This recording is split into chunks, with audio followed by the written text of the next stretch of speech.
Saarinen täällä? Ne on kaikki tuolla Karin huoneessa. Saisiko näille jo tehdä jotain? Ei.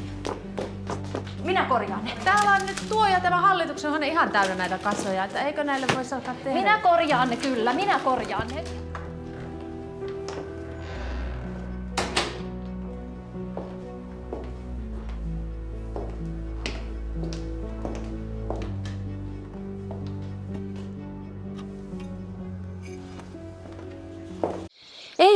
Ei ole. Ota sieltä jotain muuta. No ei ole, kato kun minä söin sen eilen illalla. Lautanen on siellä tiskikoneessa. Jo. No kun sitä ei nyt kuitenkaan... Hei, ihan turha huutaa mulle nyt semmoisen takia, että nakkikeittoa ei...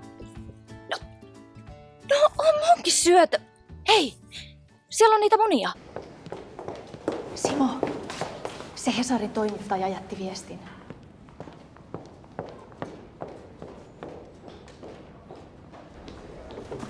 Löysit jo paikalle.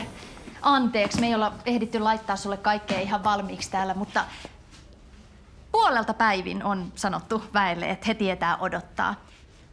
Mä arvostan Henrikka tosi paljon, että tulit mukaan tänne mun sihteeriksi. On edes joku tuttu. Totta kai. Niin, täällä vois tuulettaa. Toki. Missä te itse olitte, kun te saitte tämän ääniviestin? No mitä luulisit, missä olin? No mä en nyt tässä ala luulemaan mitään, että ajattelin ihan kysästä. No siis töissä olin. Että jos sä nyt kuvittelet tässä, että tollaisten huippuartistien managerit voi istua jossain himassa silittämässä kissaansa, niin sä oot siinä kyllä väärässä. No. Hitto, kun mä olin jotenkin ihan siinä uskossa, että sä tykkäät naisista. Siis mä tykkään naisista, mutta mä en tykkää susta. Tai siis anteeksi, sä tiedät mitä mä tarkoitan. Siis se johtuu siitä, että mä oon hetero. Siis oot sä hetero?